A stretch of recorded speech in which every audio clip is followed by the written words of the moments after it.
Hello viewer, আসসালামু আলাইকুম। আজকে আলোচনা করব গুরু শিষ্যের ভালোবাসা কতটা গভীর হতে পারে।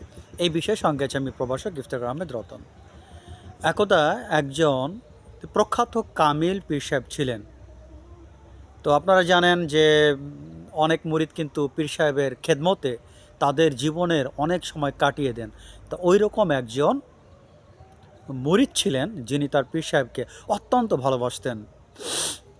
পীর সাহেবও ছিলেন খুব উঁচু মার্গের আধ্যাত্মিক দিক থেকে একজন তাত্ত্বিক জ্ঞানের অধিকারী, স্রষ্টার নৈকট্য অর্জনকারী ব্যক্তি, মহাপুরুষ।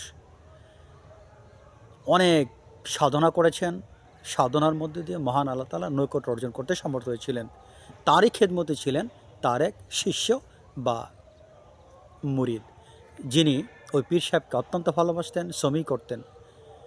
মুরিদ তার জীবনের বলা যায় প্রায় 25টি বছর ওই পীর সাহেবের খেদমতে কাটিয়েছেন আধ্যাত্মিক জ্ঞান অর্জন করার জন্য। পীর সাহেবকে খুব ভালোবাসতেন আর নীরবে তিনি ধ্যান করতেন, জিকির করতেন, মুরাকাবা করতেন, আধ্যাত্মিক সাধনা করতেন। পাশাপাশি পীরের খেদমতেও তিনি সময় ব্যয় করতেন।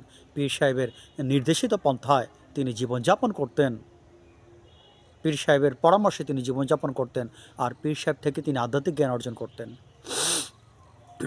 তো যাই হোক, মাঝে মধ্যে তিনি তার প্রয়োজনীয় কাজের জন্য একটু শহরে, একটু হাটের দিক যেতেন। ওই পীর সাহেবের যে আস্তানা ছিল তার থেকে কিছুটা দূরে একটা বাজার বা একটা হাট ছিল। সময়টি হচ্ছে আপনার গ্রীষ্মকাল। চারিদিকে প্রচণ্ড গরম, সূর্যের প্রখর রোদ, গাছে গাছে পাকা আমের ঘ্রাণ, পাকা কাঁঠালের ঘ্রাণ। তো যাই হোক, গ্রীষ্মকাল, তো চারিদিকে ফলের সুন্দর সুবাস। মুরিদ করলেন কি, তিনি একটি কাজের জন্য তিনি বাজারে গেলেন। অনেক গরিব ছিলেন, তার তো ইনকাম কোনো সোর্স ছিল না।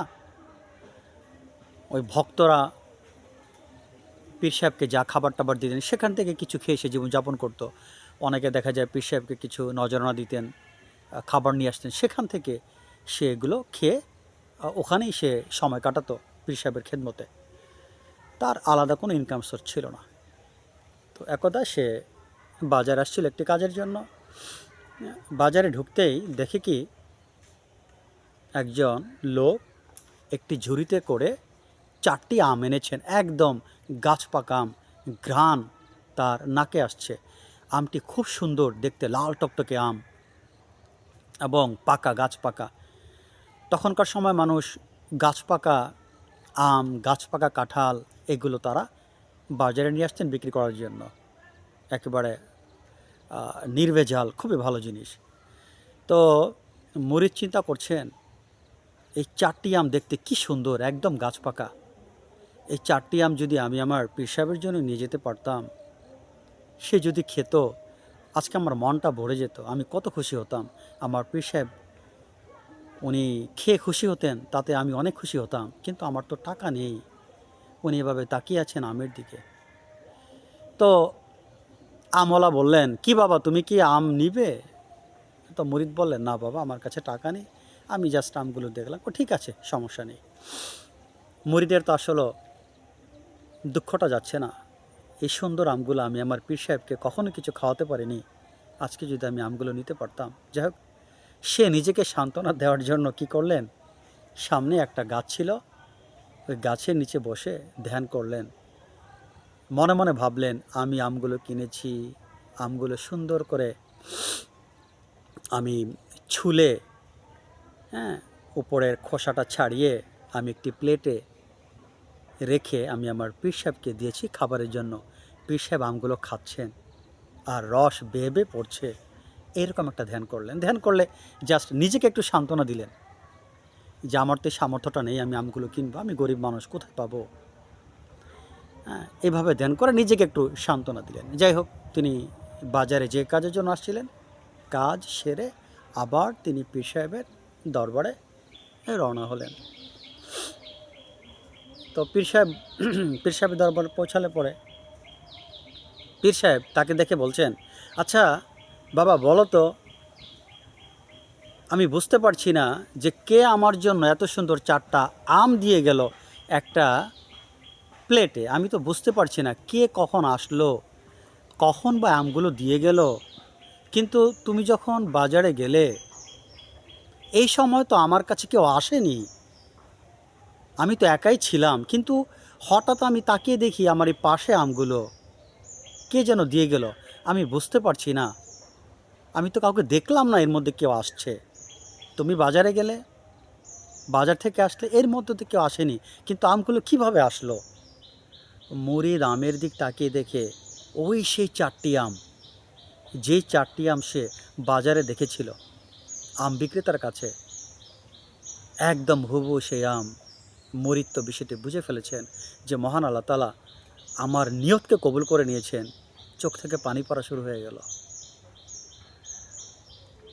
তো পীর সাহেব জিজ্ঞাসা করলেন, কী ব্যাপার, তুমি কাঁদছো কেন?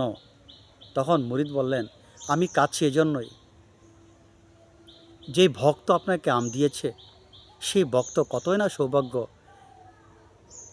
আপনি সেই ভক্তের আমটি খাবেন, সেই ভক্তের জন্য কতই না সৌভাগ্য।